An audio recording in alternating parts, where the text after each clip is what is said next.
വാഴ്ത്തിടുമേ.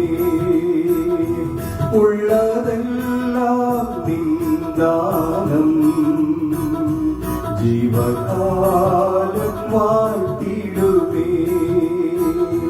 നന്ദിയുണ്ടു ദൈവമേ. ദൈവനാമത്തിന് മഹത്വമുണ്ടാകട്ടെ.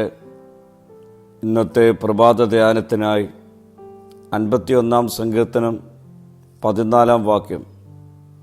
എൻ്റെ രക്ഷയുടെ ദൈവമായ ദൈവമേ, രക്തപാതകത്തിൽ നിന്ന് എന്നെ വിടുവിക്കണമേ. എന്നാൽ എൻ്റെ നാവ് നിന്റെ നീതിയെ ഘോഷിക്കും. പാപം മറച്ചുവെക്കുമ്പോൾ ആത്മീയ ജീവിതം ക്ഷയിക്കും. എന്നാൽ അത് ഏറ്റുപറയുമ്പോൾ ദൈവകൃപ പ്രവർത്തിക്കും. ദൈവം പരിപൂർണരെയല്ല അന്വേഷിക്കുന്നത്, മാനസാന്തരമുള്ള ഹൃദയങ്ങളെയാണ്.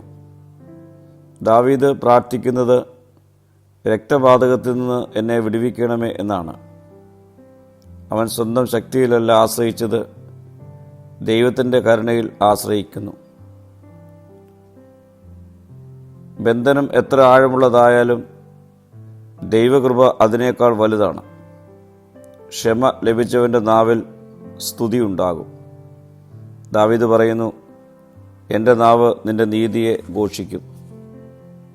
ദൈവം നമ്മോട് ക്ഷമിച്ച് നമ്മെ ഉയർത്തുമ്പോൾ നമ്മുടെ നാവ് സാക്ഷ്യമുള്ള നാവായി രൂപപ്പെടും. സ്തുതി പാടുവാനും മറ്റുള്ളവരെ പ്രോത്സാഹിപ്പിക്കുവാനും കഴിയും. രക്ഷ അനുഭവിച്ചവൻ്റെ ജീവിതം ഒരു ഗാനമായി തീരും.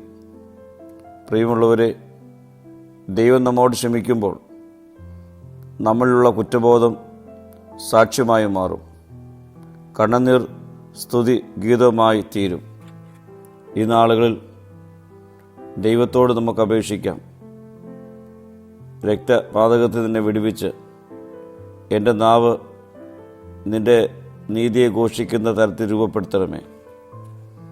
പ്രാർത്ഥിക്കാം. കർത്താവേ, എൻ്റെ പാപങ്ങളെ ക്ഷമിച്ച് എന്നെ ശുദ്ധീകരിച്ച് എൻ്റെ നാവിൽ സ്തുതിയാൽ നിറയപ്പെടുവാൻ ഇടയാക്കണമേ. മഹത്വം നീ എടുക്കണം. യേശുവിൻ്റെ നാമത്തിൽ തന്നെ. ആമീൻ.